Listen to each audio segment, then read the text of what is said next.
Məni izləyən hər kəsə Allahın salamı olsun. Bu günləri mən sizlərlə cəmi 3 ərzaqla, 1 stəkan qatıqla çox ləzzətli, dadlı Napoleon tortunun hazırlamasını paylaşmaq istəyirəm. İnanın ki, bunu hazırladıktan sonra bildiyiniz, bişirdiyiniz bütün reseptləri unudacaqsınız. Videoya keçməmişdən öncə videomu bəyənsəniz, kanalıma dəstək olmaq üçün videonun aşağısındakı like düyməsini basmaq məncə heç kəsə əziyyət olmaz. Əgər bəyənsəniz like düyməsini basın ki, kanalıma dəstək olasınız. İndi isə keçək hazırlamasına. Öncəliklə bişmiş kremi hazırlayacağım. Bunun üçün də qazana 200 qram şəkər tozu, üzərindən 3 dolu xörək qaşığı un, 3 dolu xörək qaşığı qarğıdalı nişastası əlavə edirəm. Üzərindən 3 ədəd yumurta əlavə elədim. Siz 2 ədəd əlavə eləyin, əgər yumurtalar böyükdürsə. Mənim götürdüyüm yumurtalar çox kiçik, xırdaydı da. Ona görə mən 3 ədəd götürdüm. Siz onu 2 ədəd də götürmək lazımdır. Yəni normal ölçüdədirsə. Və eyni kütlə halına gələnə qədər qatışdırıb üzərindən yarım litr süd əlavə edirəm. Yarım litr süddə 2 stəkan yarım edir. Stəkan ölçüsü də 200 ml-dir. Südün qaynamış və yaxud qaynamamış, soyuq ya isti olmağının heç bir fərqi yoxdur. Yox, isti olmasın, amma soyuq olsa da olar. Amma yəni qaynanmış ya qaynanmamış südün heç bir fərqi yoxdur. Və südün hamısını da əlavə edirəm. Eyni kütlə halına gələnə qədər qatışdırıb qazın üzərində bişirirəm. Qazın dərəcəsində orta xodda qoymaq lazımdır ki, krem yanmasın. Dayanmadan qatışdırmaq lazımdır ki, içərisində un, qarğıdalı nişastası deyir qalmasın. Hatta 7-8 dəqiqə kifayət edəcək ki, krem bişsin. Artıq baxın, krem qatılaşıbdır və qatılaşıb qaynara düşdükdən sonra pıqqapıq görəcəksiniz. Baxın kənarlarına pıqqapıq, yəni belə krem qaynadıqdan sonra qazın üzərindən götürürəm. Başqa bir qaba əlavə eləyirəm kremi və üzərini salfan klokla bağlayıram. Amma bilirsiniz necə bağlayın? Klok mütləq kremə dəyməlidir ki, üzəri soyuduqca qaysaq bağlamasın. Qaysaq bağlasa krem dadını tamamilə itirəcəkdir. Yəni baxın, bükdüyünüz zaman elə bükün ki, krem yəni o salfan kloka dəysin. Və qoyuram kremi, bişmiş kremi soyumağa. Soyana qədər kənarda xəmirimi yoğuracağım. Bunun üçün də 6 stəkan ələkdən keçirilmiş unun içərisinə 300 qram otaq temperaturunda yumşalmış yağı əlavə edirəm və yağla unu umac halına gətirirəm. Və bu arada 2 paket də vanil əlavə edirəm xəmirə və umac halına gətirirəm.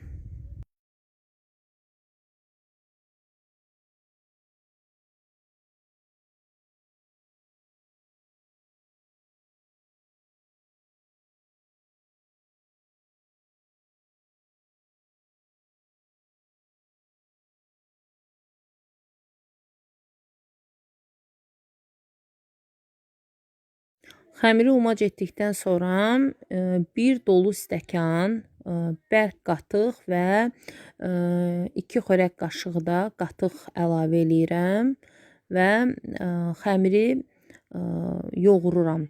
Baxın, bu xəmiri çox belə adi bulku xəmiri kimi, başqa piroqların xəmiri kimi yoğurmağa ehtiyac yoxdur. Sadəcə xəmiri toparlamaq lazımdır. Eyni ilə şəftəli şirniyyatındakı kimi toparlamaq lazım və yüngül əlinizlə çox yüngül yoğura bilərsiniz. Yəni çox yoğurmağa ehtiyac yoxdur da. Elə bir 5 dəqiqə yoğursanız kifayət edəcəkdir. Baxın, mən indi necə toparlayıramsa xəmiri onu göstərəcəm.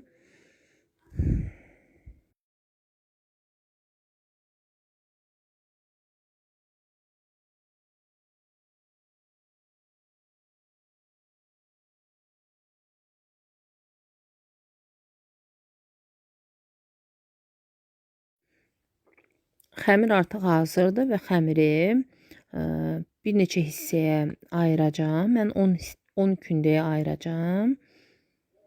Siz istəsəz 7-8 kündə də eləyə bilərsiniz və yaxud da 15-16 kündə də çıxarda bilərsiniz. və ayırdığım kündələri görürsüz, xəmir çox gözəl, yəni yoğrulmuş olur.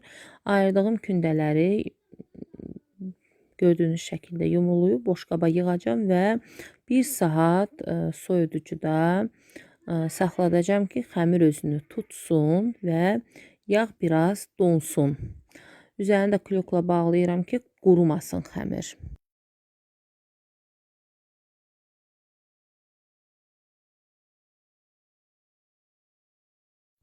Bir saatdan sonra xəmiri soyuducudan çıxardıram və bir ədəd kündənin üzərinə bir qədər çox az un əlavə eləyib xəmiri açacam.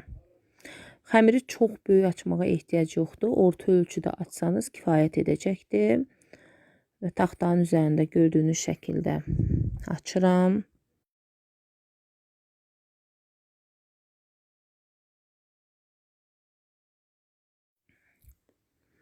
Və soba listini tərs çevirirəm.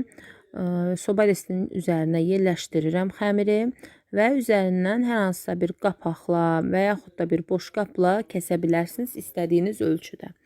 Və mən bu cür qazan qapağı ilə üzərindən biraz bərk sıxıram və gördüyünüz kimi yumru hissəsini torta hazırlayacağım. Kənarlarını isə üzəri üçün qırıntılar edəcəm və üzərini mütləq çəngəllə deşləkləyirəm. Əvvəlcədən qızdırılmış 200 dərəcəli sobada 7-8 dəqiqə ərzində bu cür qızarana qədər bişirirəm. Və mütləq xəmiri deşləkləmək lazımdır bişməyə qoyduğunuz zaman ki, yəni qabarmasın, kələkötür qabarmasın. Və mən indi kremi tamamlamaq istəyirəm. Artıq bişmiş, yəni kremim soyuyubdur. Bunun üçün də mən kənarda 300 qram yağı, kərə yağını mikserlə tam ağarana qədər çalıram. Mütləq yağı ağarana qədər çalmaq lazımdır ki, krem ağ olsun. Yağı yaxşı, yəni açmadıqda, rəngini ağartmadıqda onda krem sarımtıl rəngdə olur. Bunu mütləq nəzərə alın.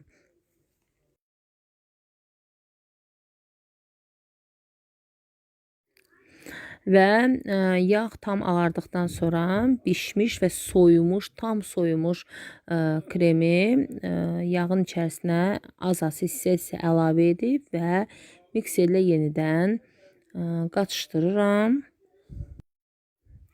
Və hardasa bir 6-7 dəqiqə kifayət edəcək ki, krem halına gəlsin. Və krem tam yəni özünü tutduqdan sonra üzərinə 2 paket vanil əlavə edirəm. Və ən sonda qatlaşdırılmış, bişmiş yəni süd əlavə eləyəcəm. Hansı ki, özüm hazırladığım yəni bişmiş malakodur. Kanalda da paylaşmışam. Hazırlamayanlar da baxıb hazırlaya bilərsiniz. Baxın, burada 2 dolu xörək qaşığıdır. Yəni 2 dolu xörək qaşığı belə kifayət edəcək ki, kremin dadını tamını dəyişsin. Bunu etməyə də bilərsiniz. Amma yəni bu cür bişmiş qatlaşdırılmış süd əlavə etsəniz, inanın ki, o qədər ləzzətlidir, çox dadlıdır. Çox dadlı krem, yəni əlsiyə gələcəkdir. Bu kremi həm ballı tortlarda da istifadə edə bilərsiniz. Napoleonun isə olmazsa olmazıdır da, belə deyim sizə. Və krem artıq hazırdır və mən artıq tortu yığa bilərəm. Bu kremi bir də onu deyim ki, eklerdə də çox gözəl, yəni dad gətirir. Eklerdə də istifadə edə bilərsiniz. Eklerdir, ballı tortdur, yəni bütün yuxa tortlarında, yəni çox ləzzətli dad verir bu krem. Yəni rahatlıqla hazırlaya bilərsiniz. Və bu da mənim hazırladığım korjlar, 10 ədəd korjdur. Kənarlarını isə üzəri üçün axırda əlavə eləyəcəm. Tort qabının ən alt hissəsinə biraz kremdən çəkirəm ki, tortu yığdığım zaman tərpənməsin, korj o üz bu üz getməsin. Və korjun üzərindən krem çəkirəm. Eyni qayda ilə hamısını kremləyə gedirəm. Baxın, kremi istədiyiniz kimi əlavə edə bilərsiniz. Mən yəni aralarında kremi çox bol-bol sevmirəm. Yəni əgər siz çox bol kremli sevirsinizsə, onda bol-bol əlavə eləyin. Mən yəni normal, harca belə deyim də, hər korja 2 xörək qaşığı mənə görə məsələn bəs olur, kifayət olur. Amma siz istədiyiniz kimi eləyə bilərsiniz.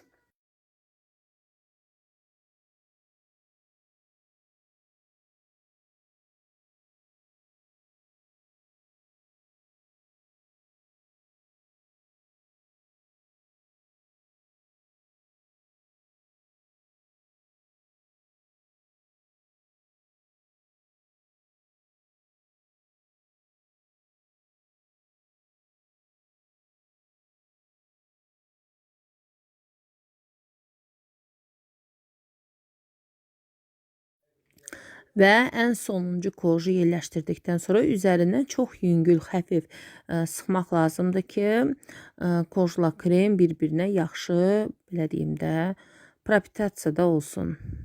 Necə deyirlər Azərbaycanca? İndi tapa bilmədim o sözü. Da özünüz bildiniz də nə demək istəyirəm. Hə, və ən sonuncu qatı da yerləşdirdikdən sonra kənarlarını və üzərini yaxşıca kremləyirəm.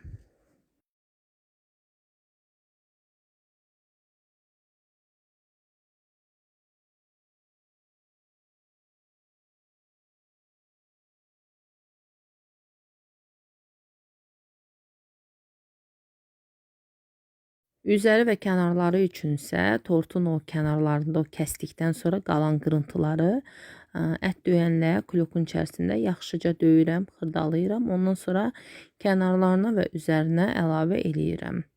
İstəsəz bu qırıntıların içərisinə biraz qoz da əlavə eləyə bilərsiniz. O da çox ləzzətli olur. Yenə də zövqünüzdən asılıdır. Olmaz deyə bir şey yoxdur. Hə.